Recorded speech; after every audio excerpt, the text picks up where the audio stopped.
Olá, Cassiano Bittencourt aqui, só para vocês saberem o que eu falo aqui, eu faço aqui pura e simplesmente a minha forma de investir, as minhas opiniões sobre investimento, não é de qualquer forma, modo, em geral, indicação de compra ou venda de qualquer ativo do mercado financeiro. E agora o vídeo, valeu!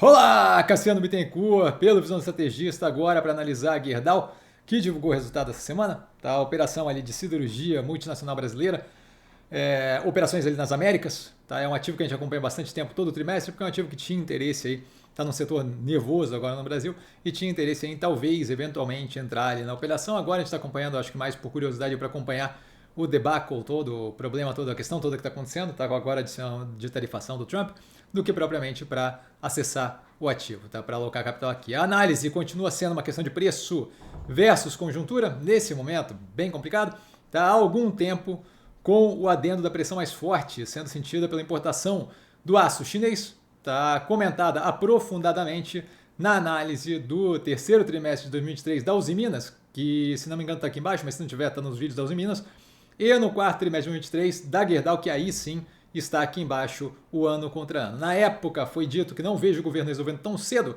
dado o efeito em outros setores e inflação, certo? Encareço a cadeia produtiva se começar a proteger o aço brasileiro. Continuo vendo essa dinâmica, mesmo com a implementação da dinâmica de cotas, que a própria Gerdau agora declara como ineficaz, certo? Explicado na análise do primeiro trimestre de 2024. Tendo a adição das tarifas do Trump sobre o aço e alumínio de forma generalizada, que deve gerar ainda mais excesso de oferta nos mercados que não são o americano, pela perda de competitividade de exportadores para dentro dos Estados Unidos contra as operações que estão lá dentro, fabricando lá dentro. Tá? Com a impossibilidade econômica de simplesmente reduzir a produção como um gatilho do dia para a noite, certo? Dado custos aí, consequências de se parar alto forno, parar a produção, seja por perda de market share, seja por não diluir custo fixo e por aí segue, certo? É uma cacetada de consequências se eu fizer aquilo. Em um cenário onde deflacionamento contratado é algo positivo para o governo atual no Brasil, certo? Que se encontra em uma luta para controlar a sangria na popularidade.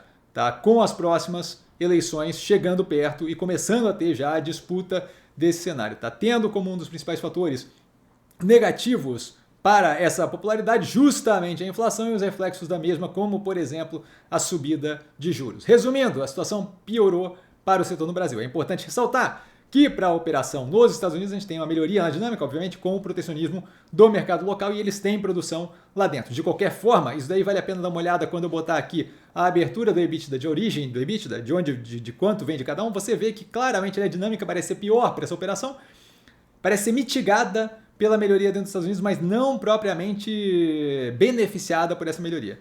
Na tela, a estrutura acionária, apenas para informação, tá? Dou um 10 aí para vocês. Evolução do preço desde a última análise na sequência com queda relevante, se adequando ainda vagarosamente a uma realidade pior que se apresenta. O mercado ainda está muito de boa com isso daqui. Tá? Resultado que veio com melhoria no trimestre passado, reforça a dinâmica de contínua oscilação comentada nos trimestres anteriores, com uma piora nesse trimestre versus o trimestre anterior. Então estou vendo ali um trimestre melhor, um trimestre pior, isso daí foi comentado análises atrás, tá? Sem sustentabilidade dos trimestres mais positivos. Eu tenho um trimestre mais positivo e derreto no próximo. Aí melhora um pouco, aí derreto no próximo. E é isso que tem acontecido. Isso dito, a gente começa com os dados da importação do aço na tela, que a empresa não chama mais de, abre aspas, penetração do aço importado, agora eles chamam de, abre aspas, impactos do nível desleal de importações, tá? Claramente levando para o pessoal, certo? Vemos continuidade do crescimento das importações, mesmo com o sistema de cotas ali no cantinho enunciado, né? Gestão dizendo que o sistema de cotas não funcionou, uma mudança aí na conversa que eles tinham do trimestre passado, algo que foi dito pelo tio Cassi lá no dia da divulgação da cota do aço, como a gente vê no short aí do lado. Fala galera, a gente tem o MDIC colocando cota e tributação sobre 11 tipos de produtos, né? 11 produtos designados ali de aço, tá? Justamente para tentar algum nível de proteção para as siderúrgicas brasileiras. Eu tinha comentado que não vejo algo sendo feito relevante e vejo isso daí como, pelo que foi explicado ali, bem inócuo. Tá? Eles escolheram esses produtos a serem tributados, o que vier acima dessa cota, que eu ainda não vi discriminada qual é a cota, todos os produtos que tiverem importação na verdade, né, 30% acima do que é uma média ali entre 2020 e 2022. Tudo que tiver ali dentro vai ser tributado aproximadamente na média, né, de 10,8%, e o que subir acima dessa cota, que ainda não foi determinada, tributado em 25%. Isso daí com validade de 1 ano. Tá? E com foco ali bem grande, comentando de não afetar o preço final para o consumidor. Então, assim, me parece a tentativa de dizer que está fazendo alguma coisa para a siderúrgica, quando não acho que vai ter qualquer diferença vaga ali, tá? Valeu, galera, beijão. A questão que também foi explicada a fundo na análise do primeiro trimestre de 2024, que está aqui embaixo na descrição deste vídeo, certo? A situação vista reforça a dinâmica negativa para a operação, com a adição das tarifas dos Estados Unidos como algo piorando o cenário, especialmente com o momento vivido pelo governo, explicado anteriormente, explicado em várias lives e vídeos no canal. Indo ao operacional financeiro, a gente tem um trimestre com piora versus trimestre anterior, como comentado, mantendo a dinâmica de oscilação. A gente tem a receita líquida com uma queda de 3,2% versus o trimestre anterior, 14,3% de crescimento versus o mesmo período do ano passado. O EBITDA ajustado com queda de 20,7% versus o período anterior, aí começa a piorar. Elevação de 17,2% versus o mesmo período do ano passado, a margem indo a 14,2% versus 17,4% do terceiro trimestre de 2024 e 13,9% do quarto trimestre de 2023. Aqui vale uma abertura, justamente o que eu falei, da origem do EBITDA por unidade de negócio, na tela para o pause, e aqui vale considerar a relevância justamente do EBITDA vindo da América do Norte versus o EBITDA vindo de outros lugares, certo? Mostrando que a dinâmica atual da tarifa tende a mais ferir a operação do que beneficiar, certo? De acordo com o quadro na tela, a gente tem muito mais aço sendo feito em outras localidades que não a América do Norte. Lucro líquido ajustado com uma queda de 53,5% versus o período anterior, uma queda de 9% versus o mesmo período do ano passado. Então a coisa está realmente indo numa direção não positiva. Piora generalizada e forte versus o trimestre anterior, mesmo com forte contribuição da continuidade da otimização de custos, que é uma medida positiva de custos e despesas, encerrada dentro do planejado, com mais detalhes na tela. Então, mesmo com esse 1,5 bi aí de economia anual e blá blá blá, ainda assim, tomando na cabeça na questão do resultado. Tá? Fluxo de caixa livre na tela só para informação, não é algo que a gente está observando mais de perto nesse momento. Tá? A operação não tem provavelmente dificuldade ali com a estrutura de capital, isso acaba sendo mais um ponto a se considerar. A gente vê a alavancagem, que continua muito tranquila, em 0,48 vezes dívida líquida sobre EBITDA.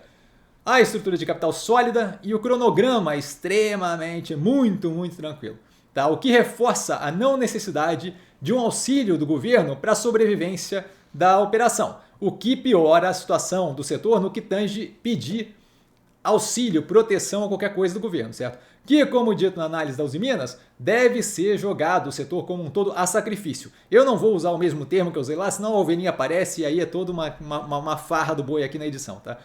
A abertura do CAPEX estratégico na tela, ainda grande quantidade a investir, como a gente vê ali, tá? O CEO agora condicionando o investimento no Brasil a um protecionismo do governo que, olha, aparentemente, como eu disse, não vejo vendo, algo que eu já tinha comentado como algo a observar lá atrás, lá no terceiro trimestre de 2023, como a gente vê pelo direto do túnel do tempo.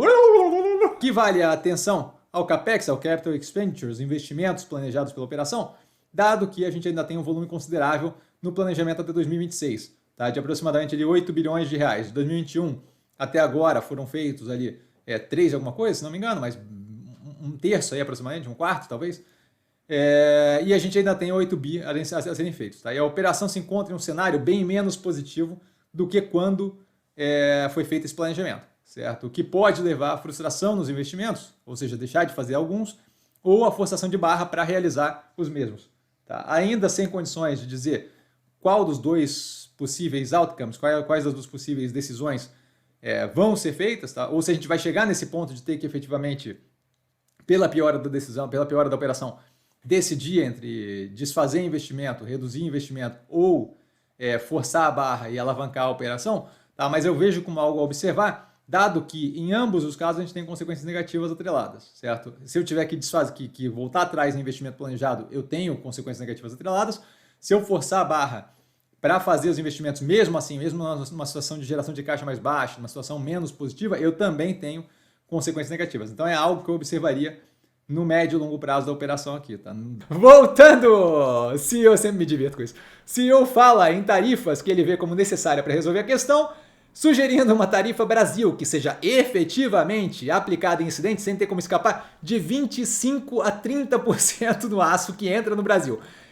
Que para mim soa como piada, eu não vejo como nem vagamente factível esse tipo de coisa ser implementada. Então a gente vai ver aí justamente uma disputa aí de falas, a irritação cada vez maior do argentino lá da Uzi Minas e do cara aqui da Gerdau, porque realmente não vejo o governo falando, não, vamos aplicar uma tarifa de 25 a 30% para o aço como um todo que entrar no Brasil, porque isso daí vai claramente afetar diretamente a inflação na hora, certo? Passamos então à abertura de cada unidade de negócio com comentários da gestão para o pause. Apenas para informação, a gente já está aí na tela com a América do Norte, certo? Na sequência, passamos a aços especiais. Novamente, só para quem quiser um pouco mais de granularidade, detalhe, por aí vai. Brasil como terceiro, que se não me engano é quem está contribuindo mais ali como unidade sozinha pro EBITDA, talvez? Bom, estava lá em cima. Tá, América do Norte, Brasil, talvez. América do Sul, finalizando aqui, tá? Esse quadro aí dos quadros de cada área, de cada unidade de negócio. Finalizando agora de verdade, a dinâmica da operação versus o preço e prazo para mudança na dinâmica zera meu interesse no momento, especialmente com outras opções fora do setor, com precificação absurdamente mais atrativa depois do pânico recente. Então, dinheiro não é carimbado, não preciso investir nada em siderurgia. Nesse momento, zero de interesse em siderurgia.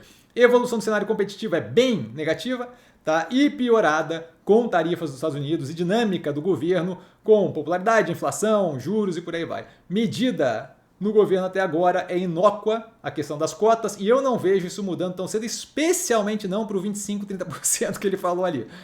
Nesse momento, não toco no ativo com uma vara de 10 metros. E dúvida? Dúvida eu tô sempre no Instagram, @investircomsim, só ir lá falar comigo, não trago a pessoa amada, mas estou sempre lá tirando dúvida e vale lembrar que quem aprende a pensar bolsa opera como um mero detalhe. Um grande beijo a todo mundo e nos vemos na análise da Vale para finalizar o final de semana. Valeu, galera, beijão!